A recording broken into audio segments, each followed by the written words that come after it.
Welcome to Wrestling with Heart, a podcast looking at pro wrestlers giving back to their community. Join me, Stanley Carr, as I interview wrestling's hottest names who use their platforms as entertainers to raise awareness and do community service. Hello and welcome to another edition of Wrestling with Heart. This is the show where we talk with professional wrestlers and professional wrestling personalities about their lives in and outside of the ring, as well as doing acts of charity, community service, volunteering, and spreading positivity. We're all about the positive vibes here on the show, always about the positivity. And I've got a very special guest with me this week. I had the pleasure of meeting him at Wrestlecade back in November. And he's got an incredible story that he wants to share with us today. Professional wrestler extraordinaire.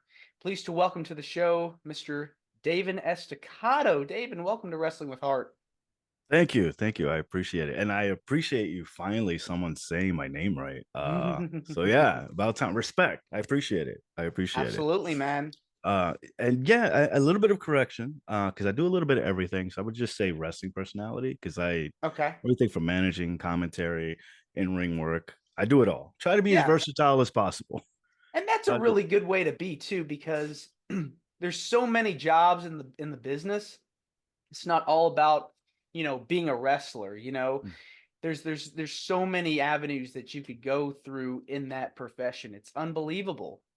Yeah, it is a wealth of knowledge as well that you could pick up from doing different parts, either be a backroom production.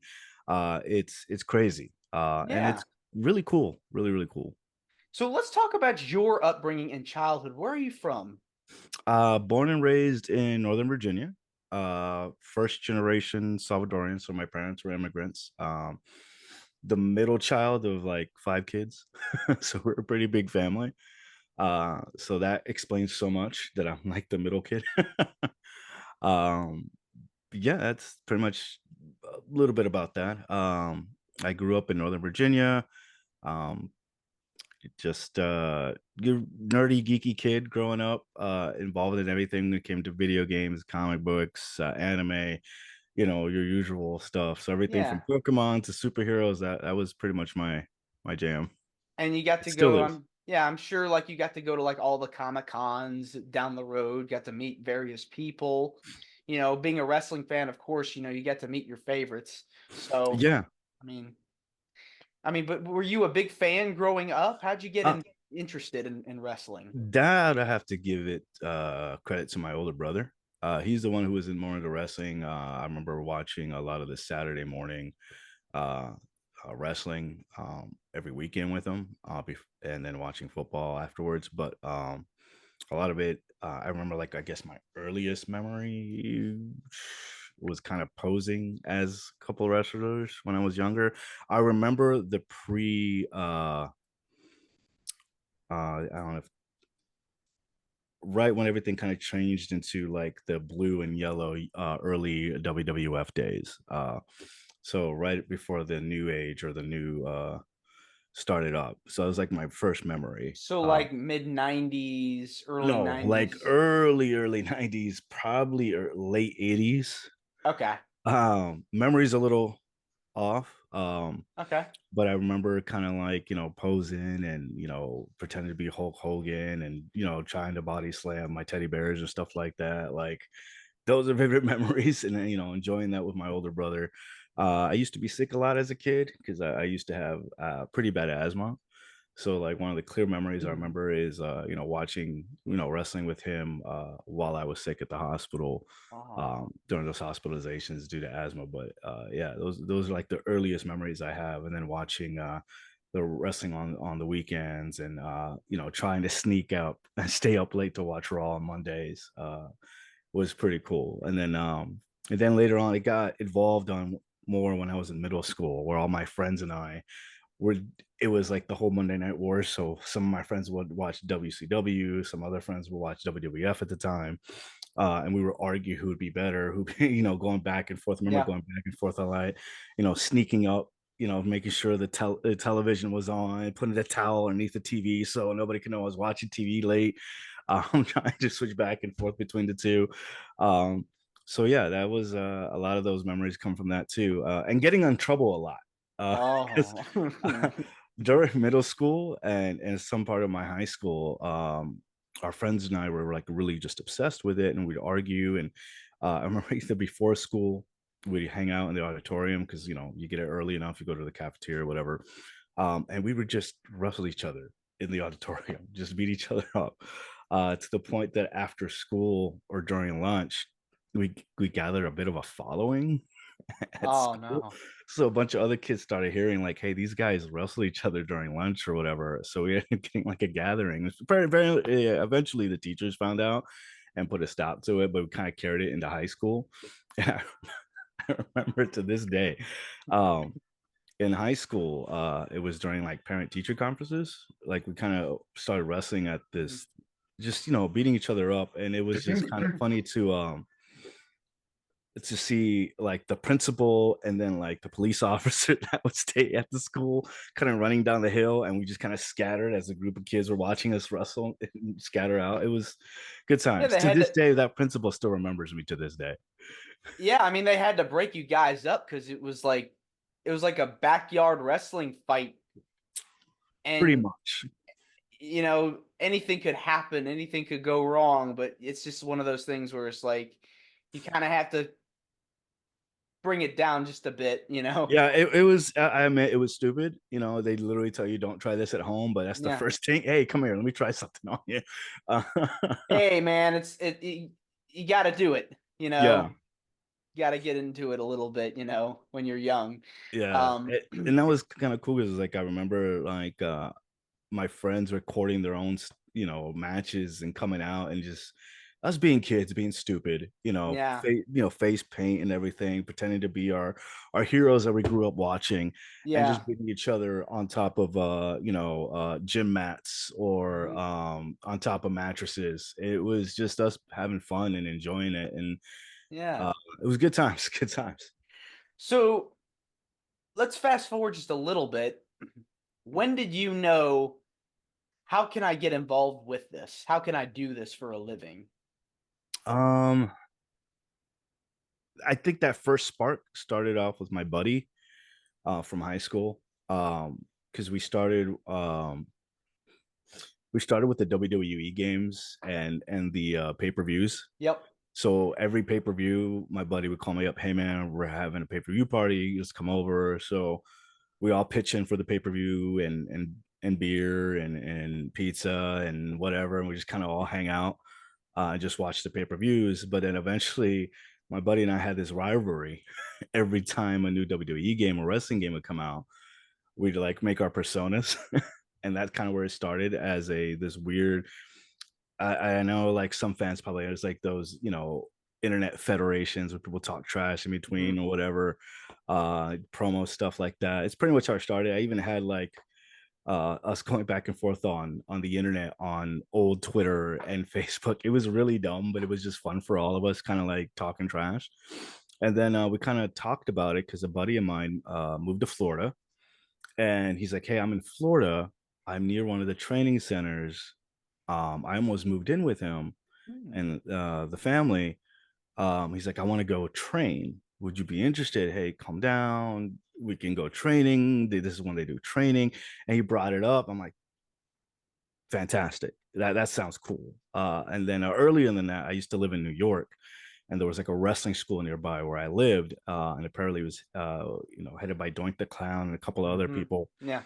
And I was like, oh, just the opportunities just kept coming up. Like, hey, Yeah. you could be doing this. I'm like, I didn't do it because life got in the way or other things happened, but it just for some reason it just kept falling in my lap. Hey, this, and then Yeah. eventually, I was in a bad situation at the time. Unfortunately, I was Mm. homeless and dealing with a lot of personal issues. Just a really dark time in my life. And a friend, one of my best friends in the area, found out about my situation, and they kind of like, "Hey, you're in a shitty situation. We can't have you be in that situation. Why don't you move down with us? We'll, get you back on your feet." And I lived with them for a couple of years, and they were indie wrestlers. And I was kind of like part of the crew, ring crew and all that, and it just kind of evolved from there. And they would, teach me how to take bumps and go from there. And then eventually, I was told about the schools and the proper way to learn.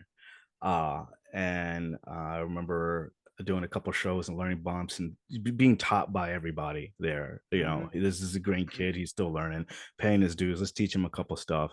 Yeah. And I kind of learned a little bit from show for show until I like to call him my wrestling uncle. Huckabee told me, hey, you need to go to Firestar. You need to go to these places. And that's what I did. I went to Firestar. I learned a bit from Cozone and the crew there, and it just blew up from there. It's just been crazy.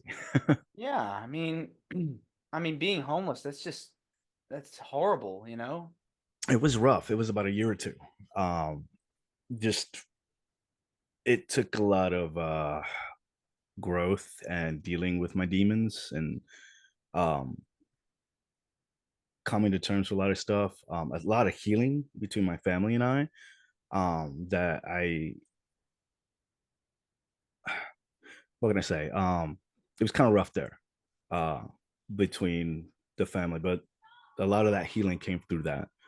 To the point where I know that if anything were to go wrong, I know my family has my back, and it was quite the learning experience of trying to do stuff on my own. Yeah. I mean, what stuff did you take away from that period of time? Um, hmm, that's a good question. Thank you. I learned a lot. There, if I could be honest, I'm still kind of healing for some of this stuff during that time period because it was such a lot going on. Yeah. um, but that you're not alone. You're never alone. There's always somebody out there, and that regardless whatever your head is telling you, there's people that love you. There's reasons to stick around, and it's not as dark as it seems. And wrestling kind of helped me with that too. It became my therapy. So I would go to shows, and uh, it would be kind of my way of not hurting myself, but kind of like going through the pains physically to kind of Hmm. deal with it. It was the adrenaline rush. It was the intensity of everything. So taking those bumps and learning how to do these things and being stretched out and taught everything Yeah. I mean, they're kind of making it helped work. me. Yeah, it put me through the work. It put me through the process, and that kind of helped me. Like if I could get through this and get through these physical pains, I can try to get through these emotional and mental Yeah. stuff that I'm dealing with. Yeah, you can get through anything, if you just put yourself out there, really try your hardest to, put in the work. And I mean, being a pro wrestler, I mean, that's not easy at all It's because you it's not. The training is intense. The bumps are intense. They tell you the statistics like every bump is like being a 30-mile-per-hour car crash Mhm. every time. You're putting your body through stress, um, and you're learning how to do it properly and land properly, so you're not putting that much damage on your body. But yeah, it was intense. It still is, because it's more than just being in ring shape. You also have to be mentally prepared for everything and emotionally prepared for everything. It helped build me up, again, so to speak. Yeah.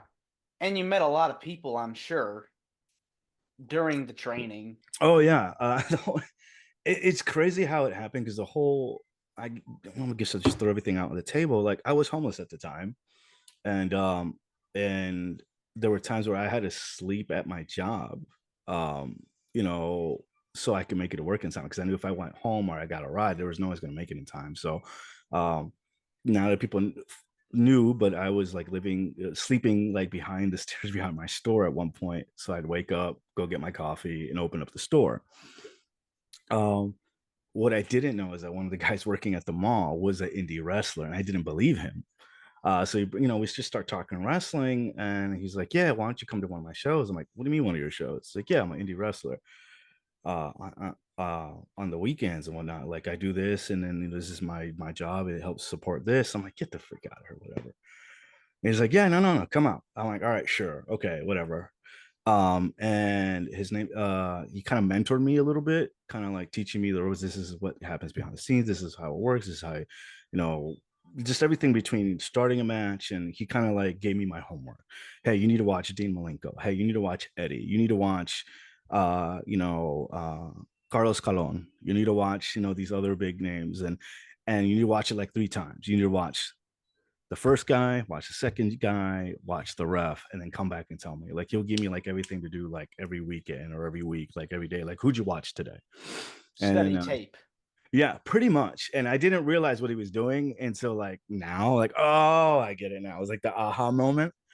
Um, so he was kind of more luchador style. Cyclone Latino is his name. Um, he had to take a break a couple of times, and because life gets in the way and other stuff.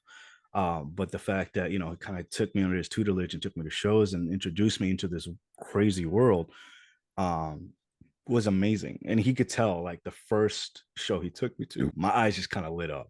Like he's like, I see that. I see what you're thinking. And let's get your manager license first and go from there because you have to get a license in Virginia and all that. Um, and we'll talk about it and I'll teach you more. And from that first show, I was just hooked. My first indie show was just amazing. The crowd interaction, the how everybody interacted with the fans and the heels and the baby faces and all that. And that's where I ended up meeting my friends, Natalina Corvino and Thomas Draven. That's how I get introduced to them. And like he told me, like, watch these guys. So he told me to watch these people and these people. And I was a fan. I was fanboying the entire time. Like I get to meet these guys, I get to watch their matches. And it was just an amazing experience. And I was hooked. I was hooked ever since. Yeah, I mean, once you feel like you've got something and you have a passion for it, I mean, the sky's the limit. Yeah. It's opened up so many doors for you. You got your manager's license, you become a manager. Talk about what's it like being on the other side of the ring versus being inside the ring. It's it, it's still the same in a way because you still have to have, I want to say the personality, but you still like hearing and listen. Everything kind of, the perspective of everything kind of changes, but it's still the same energy, the same vibe. Like you're listening to the fans, you're listening to what's going on in the ring. You're looking for an opportunity to help your client, so to speak. But you're also not trying to take away from the match. It's a delicate balance. So you're there to be I like to talk in cooking terms or video game terms. You're the assist button when it comes to fighting games. Mhm. You add on to the combo, but you don't take away from the main character. Or in cooking terms, you're the little seasoning on top. You're not taking away from the dish, but you're adding on to the dish, so The to speak. accessory. Yeah. Exactly. Um, so I think of those terms where I'm enhancing the match, but I'm not taking away from the talent.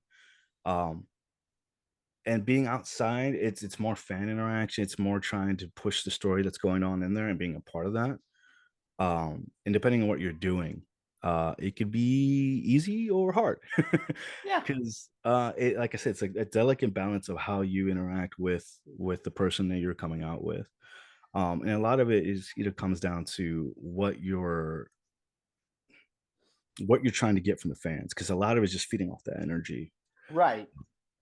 And being a heel, I know a lot of people that I've spoken with, they prefer being a heel because it's easier to get them to hate you than it is to like you. Yes and no.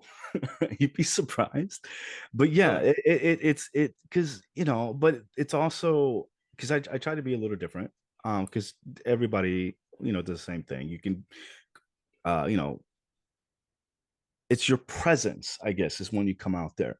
The second you come out there, they're gonna judge you on what you're looking, how you look, and what you're saying, how you're portraying yourself. Sure. You know, and I've learned, as I've, worked with different clients, that either the fans are behind you or they're against you, or some of the clients, the fans are a distraction.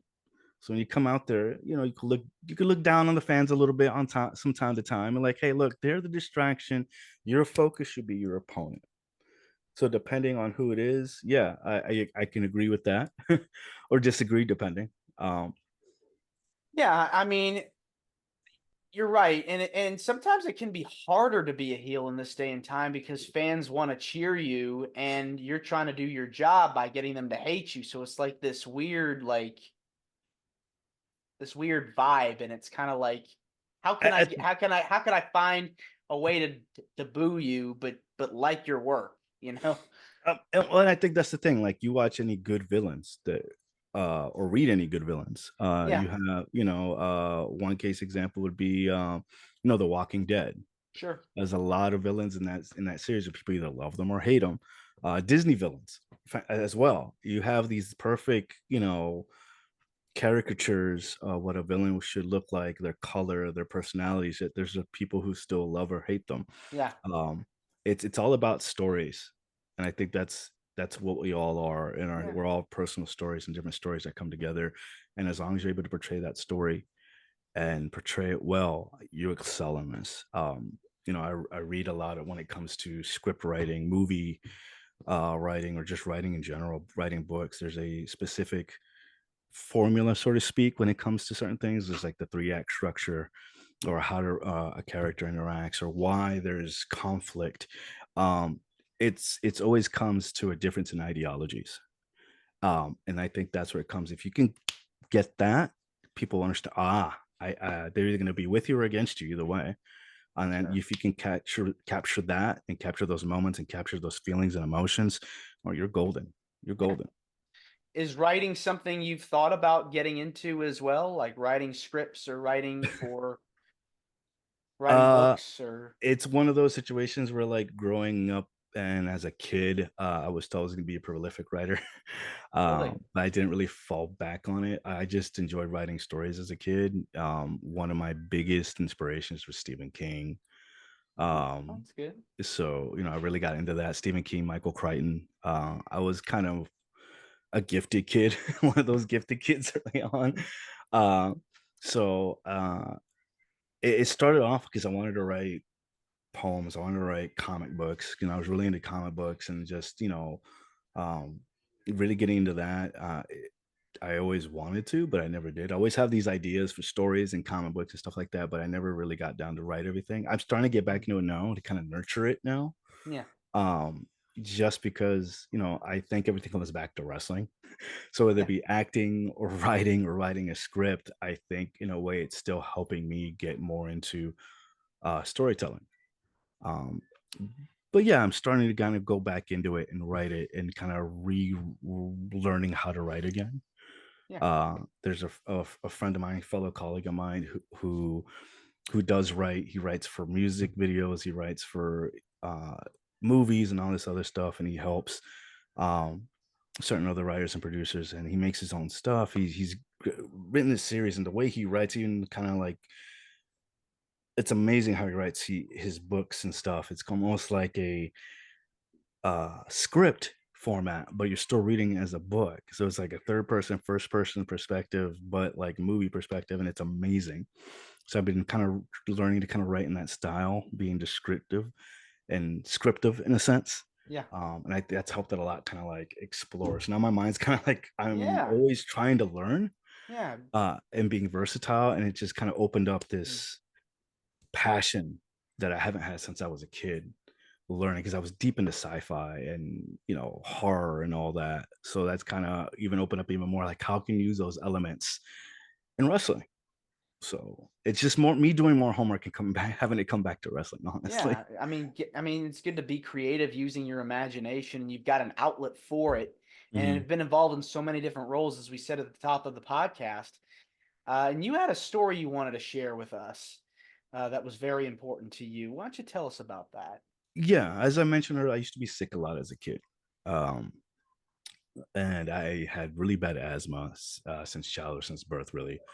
And that didn't allow me to, I wasn't allowed to go play at the playground for a while as a kid. I would kind of be the kid on the side outside playing with Legos or whatever, because it was always that danger if I got too excited, or if I ran around, I'd have an asthma attack.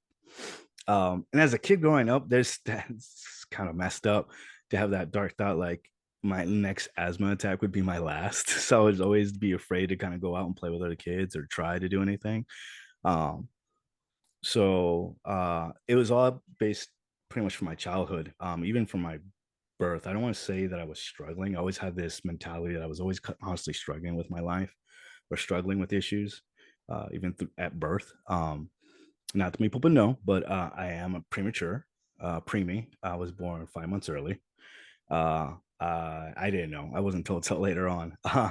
But according to my mother, her water broke over the weekend, whatever, and it took a couple of days before I was born. Afterwards, to her go to the hospital just due to the situation she was in. Um, and unfortunately, infection had set in by that time. So all that nastiness came out, and then I came out. And because of the infection and everything, my mother and I both had like a 50% chance of you surviving the birth Mm. or whatever. Uh, so that was kind of scary to hear.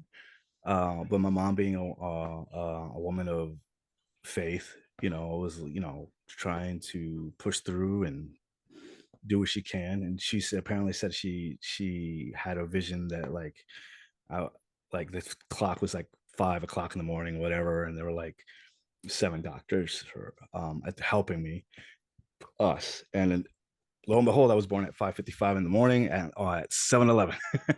So yeah, so that was crazy. And then a couple of years, I spent a couple weeks at the hospital, a couple weeks at home, and that went on for a few months because I was, I want to say fragile, but I was delicate.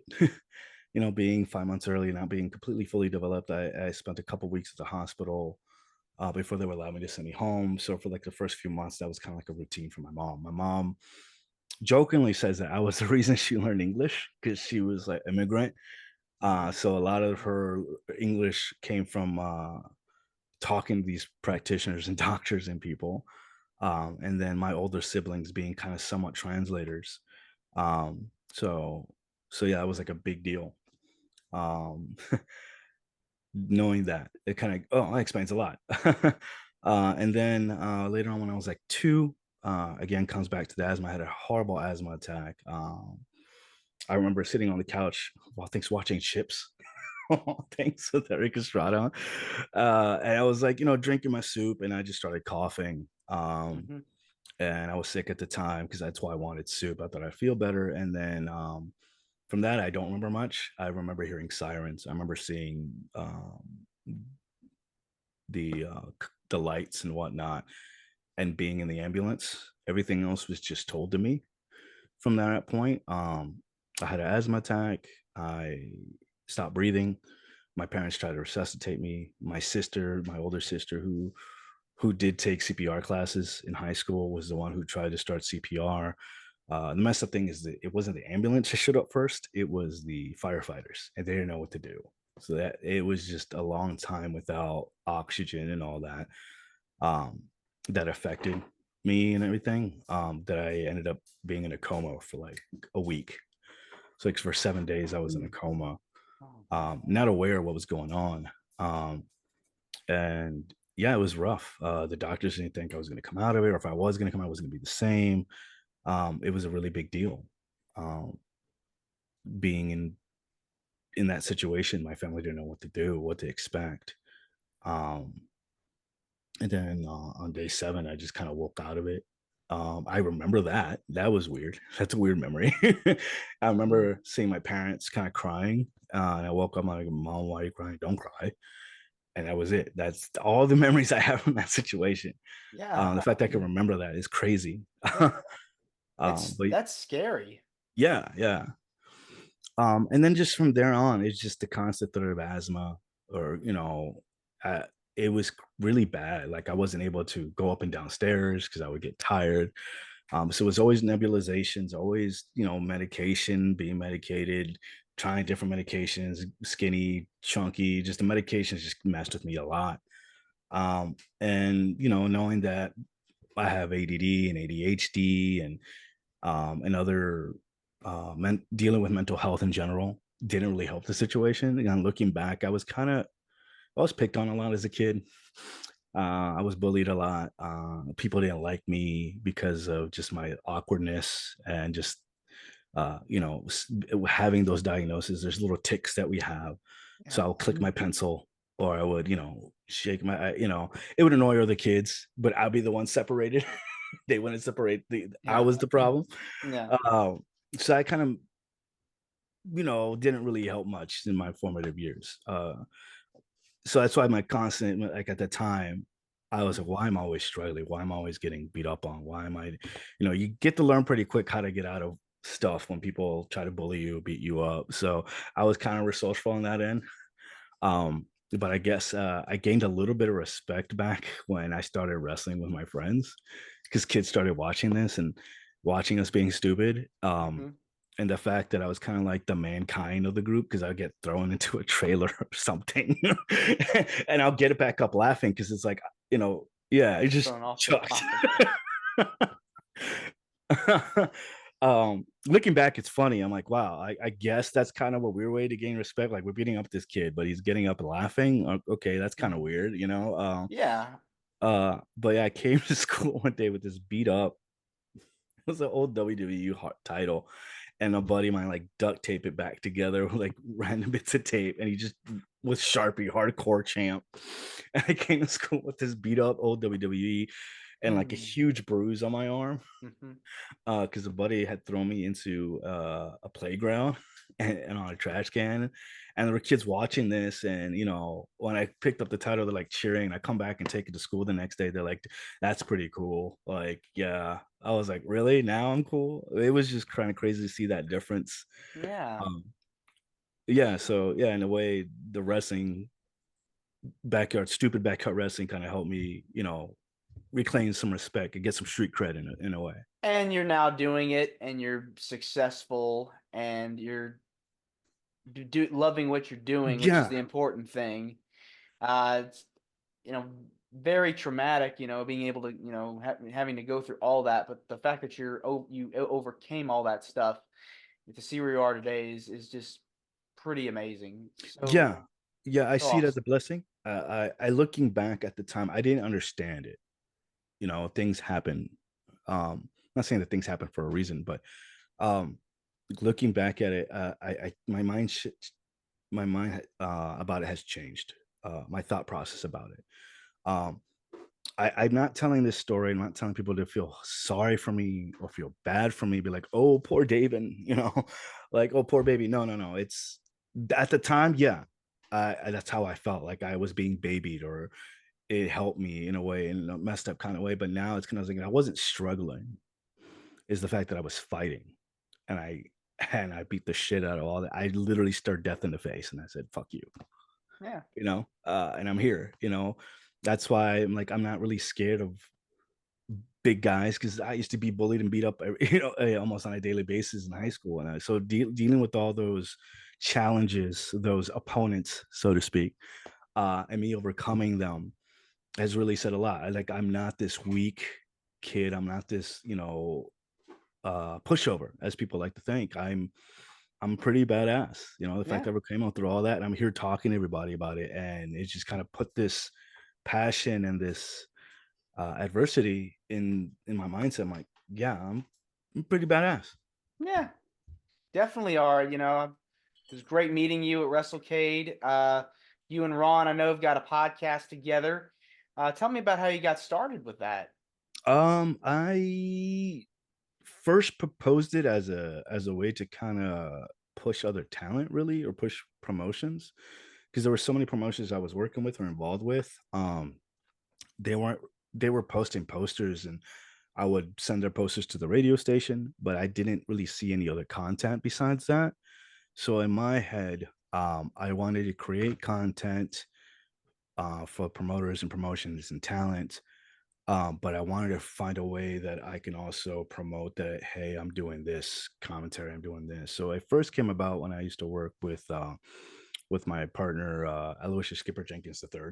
Got to say the whole thing like a Tribe Called Quest. I know it's a mouthful.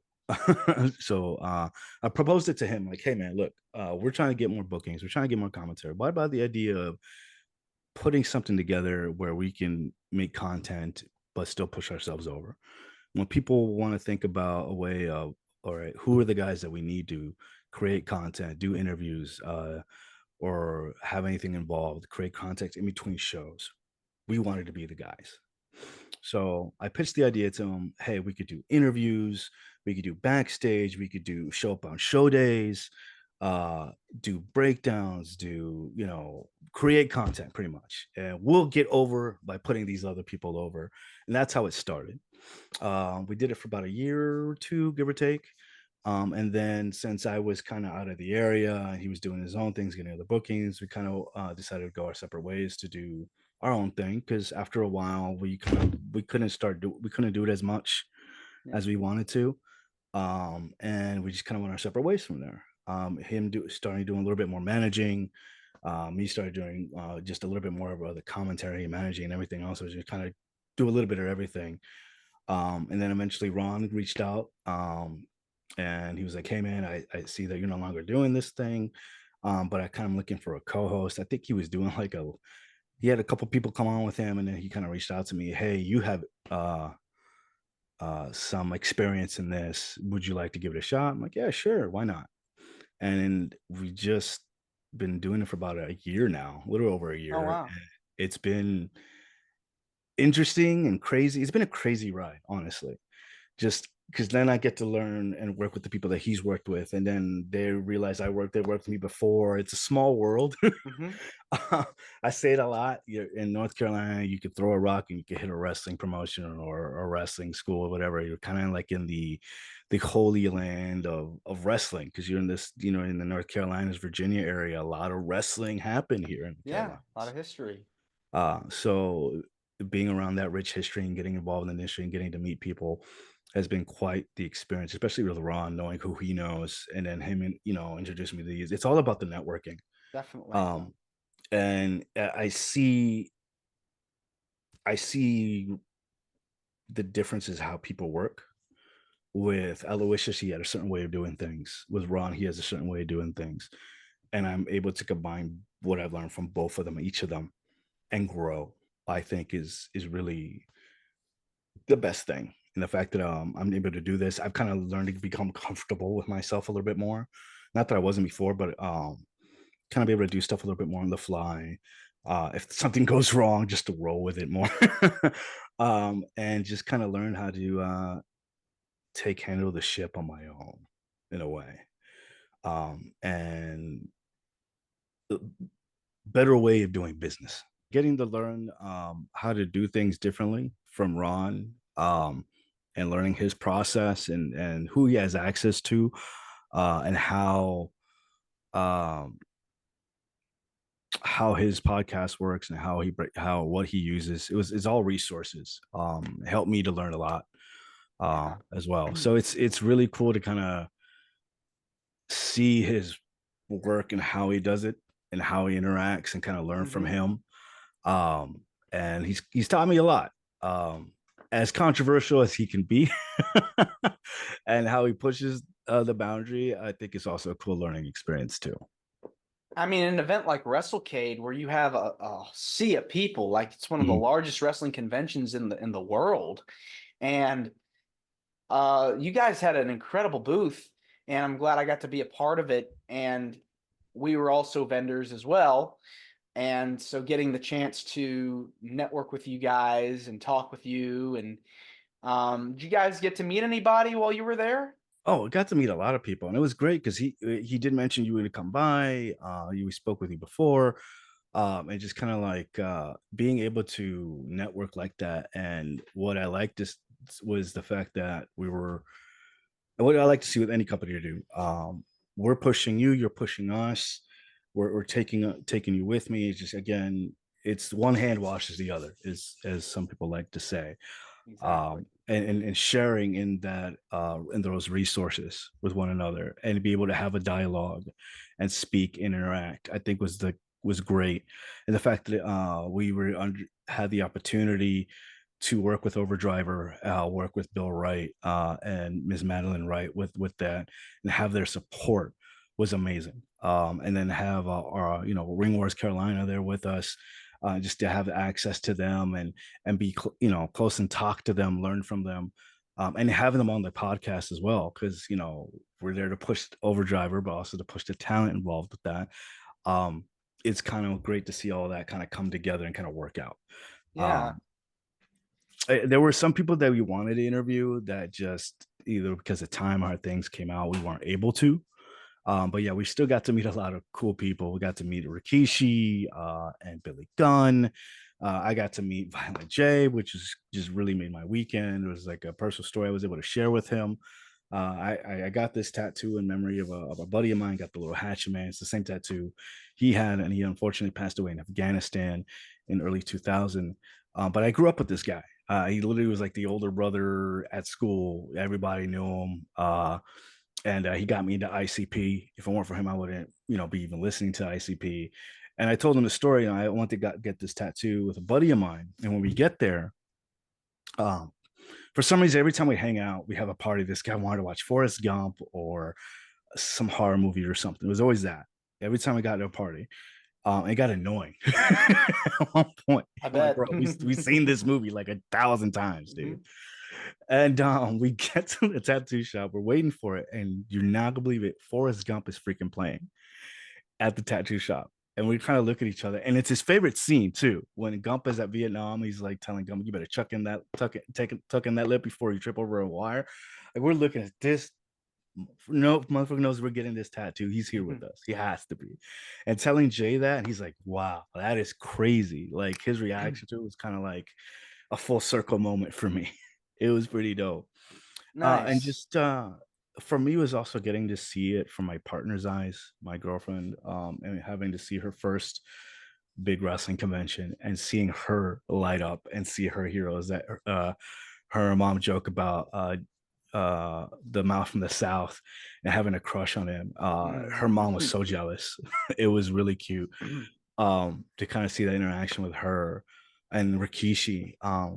I got this idea because I wanted to do this silly promo with Billy Gunn. I had this idea of like making toilet paper with his face on it, which is still in the works, and making a pillow for him, but I couldn't get the pillow right. I was working with different prototypes and everything I tried just did not come out right.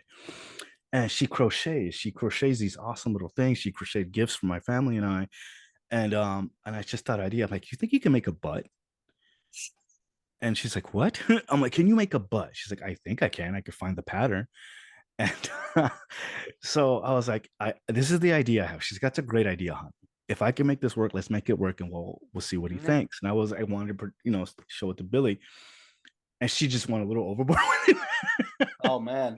She just started making butts, and it was really funny because like I'm like cooking in the kitchen, she's like just giggling to herself as she's literally stuffing these butts with stuffing.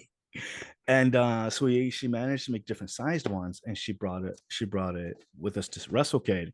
I was trying to sell one, trying to see, how would they sell, the reaction for it, and everybody loved it.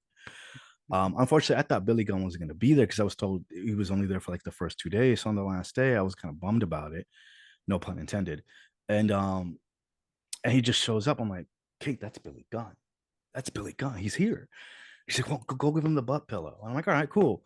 So I was like, hey, I have this idea for a product for you. I think you're going to love it. It's fantastic. It's so you. I present to you the daddy ass pillow. And he was just speechless. Just kind of looked at it. He's like, and he just starts dying, like puts his head down, giggles. It's like the first time he's like, he was having a bad day. He wasn't feeling good. Like he was like ready to go home. And that just made his day. He like loved it. And then we were able to give Rikishi his and he just same reaction. Like, this is crazy. This is like he calls it the Yeah, bun bun. the stink face. I mean, come Yeah. on. I was like, no, she's like, Rikishi, why didn't you think about Rikishi? I can't take credit for it. I completely went over my head. I'm like, Rikishi's like 2 tables down from us. And she's like, you're missing an opportunity here. I'm like, what are you talking about? Like, hello, big butt, Rikishi, stink face. I'm like, oh, you're right. Let's go show him. And he loved it. He's like, he wants one of his own now that actually has like his tassels and his thong and everything. We're gonna make it like, as life size as possible. And he's gonna carry around with him. So it was those little moments like that, was just really, really cool. Yeah. And be able to have that interaction and just meet up and meet people I look up to and respect in the business. Especially as being a person of color, a minority, a Latino in the wrestling business, and getting to chop it up with Conan, getting to tell Chavo, thank you for what you and your family do. and have done for us Latinos in the wrestling business. The fact that I was able to watch you and your family growing up, watching you guys on WCW, watching you guys on WWE, I felt like I was represented, like Viva la Raza, like it was great to see that and tell Chavo that. And I'm like, dude, as a fan, thank you. As a Latino fan, thank you. As a worker, as someone who's part of the business, thank you. Because now I get to look back at my stuff at childhood and fondness, but at the same time, I'm learning. I'm learning from your stuff. So thank you for what you've done and what you inspired in me. Um, and to be able to say that to one of your heroes is pretty freaking cool. Yeah, Uh, it's the and it just power of wrestling. oh yeah, and just to support your friends. This guy got over too. This is Lorenzo Lama. He's like my little promotional buddy. I take him Hmm. everywhere I go. I take him to every gig, every show, whatever I'm doing. He helps out literally. He left for like 10 minutes. We were at the bar. He was gone for 10 minutes. People are taking pictures with him and whatever. And it's fun to see the interaction with wrestlers and you know and the love for him that they have for him. And kind of see that and his love for wrestling. It was really cool to see a bunch of us nerds be in our space, nerd out and talk about wrestling, talk about our passion, and see everybody kind of get together and enjoy that. It was really an amazing experience. Yeah, it's fun to be able to network and meet your heroes and people that you look up to over the years. And I've gone to several conventions in the past myself. This was, I believe, my second one that I helped out with, but my first time going to a huge convention that I was like a part of, like actually a part of, a big one like that. But yeah, definitely looking to hitting up more. Are you planning on doing some more as well? I'm trying to plan it out. I'm actually trying to work some things out with a couple of other big cons. I like my hometown one, Awesome Con in DC. Have worked MomoCon and Dragon Con. I wasn't able to make it to Dragon Con this year due to personal reasons I was dealing with. It was kind of like a little very last minute. I had no idea, and it took some time to recover. So hopefully we'll be in Dragon Con again next year. Um, so those are the big major ones. There's also Monster Mania that happens on the East Coast, Maryland, Jersey. Trying to be more part of that. I think that there is a big avenue for wrestling and conventions in general. Oh, There's yeah. such a Venn diagram of nerdy nerds, There's a wrestlers. market, a It's a huge very market. big market and an untapped market that people aren't thinking about. And I'm working on a couple of projects to see what we can make happen with that. I've been working with a couple of companies earlier beforehand, and the fact that people are now catching up to, I'm like, oh, you guys are a little late. I've been doing that for a while now. Yeah. But to jump on that, back on that again, it's been great. So be on the lookout for that. Just to kind of add to the experience of conventions, after parties and stuff like that Hmm. is pretty cool. So yeah, Have most definitely. Have you been to a couple of after parties? Oh yeah, AwesomeCon after parties can be pretty lit, so definitely check out AwesomeCon. There's also a huge gaming convention in on the East Coast and the West Coast that happens a lot. There's PAX East as well. Um, Gosh, so many, especially in the DC Northeast area. There's so Yeah. many. Uh, yeah, so those after parties would be quite crazy to the point there's a couple I don't even remember that was at, but I somehow showed up. There's pictures, evidence of me being at a convention after party, and I'm like, I don't even remember being there, but okay, that's cool. Listen, I'm gonna say this right now. I will be at WrestleCon this coming year, next year, WrestleMania weekend in Philadelphia. So Nice. if you're there, we're gonna be there that Saturday. So if you plan on coming, stop by the booth. I'm working on that. I'm trying to work out the logistics on that. Literally as we speak, because I do have family now and friends in the Philly area. So it'll be good excuse to see family. And then, Yeah, hey, let's go to WrestleMania. Actually trying to book myself on a couple of WrestleMania gigs up there. yeah, do So it. I think it'll work out. Yeah, I man, think love to see you there.